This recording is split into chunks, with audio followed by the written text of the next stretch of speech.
Oi, pessoal! Bom, continuando o nosso bate-papo sobre ligações covalentes, eu organizei aqui quais são as possibilidades que os elementos não metálicos situados no grupo 14, 15, 16 e 17 da tabela periódica podem realizar. Bom, analisando os elementos do grupo 14, eles podem realizar 4 ligações simples, uma dupla com 2 simples, 2 duplas ou uma tripla e uma simples. Lembrando que eles apresentam 4 elétrons na camada de valência. Os elementos do grupo 15 ou família 5A apresentam 5 elétrons na camada de valência, portanto devem fazer 3 ligações. Portanto, elas podem ser 3 ligações simples, uma dupla e uma simples, ou uma ligação tripla.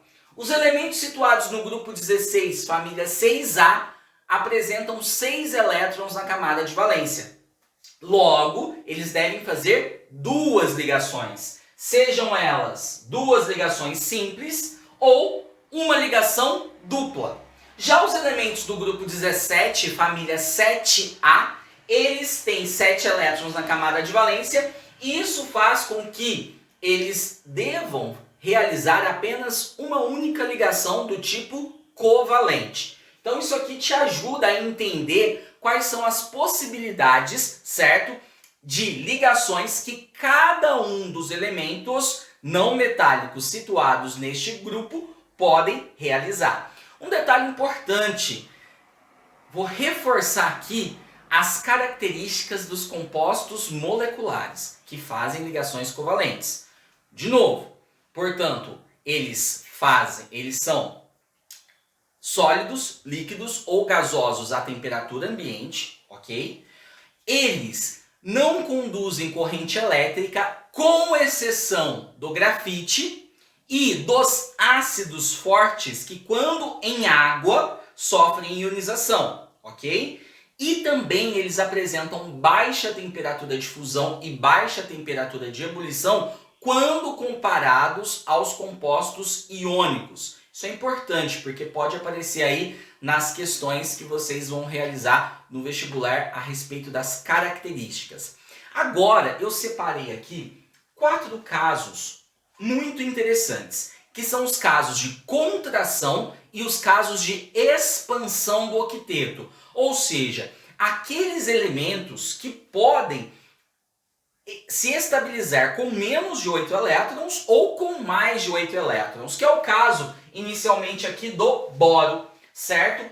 O boro, pessoal, quando ligado ao flúor, por mais que ele esteja no grupo 13, ele não é um metal, certo? Logo, o boro apresenta 3 elétrons na camada de valência.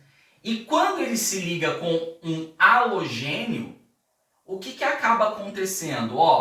O boro ele se estabiliza com 6 elétrons.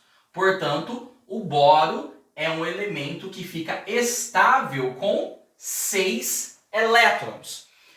Berílio, você pode estar falando, caramba, berílio é um metal alcalino terroso. Bom, realmente ele é um metal alcalino terroso, mas quando ligado a um halogênio, ele não irá realizar ligação do tipo iônica, e sim ligação do tipo covalente, certo? Logo, o cloreto de berílio é um composto que realiza ligações covalentes, nas quais o berílio se estabiliza com 4 elétrons. Isso é muito importante. Bom, agora aqui nós temos essa estrutura, que é o hexafluoreto de enxofre.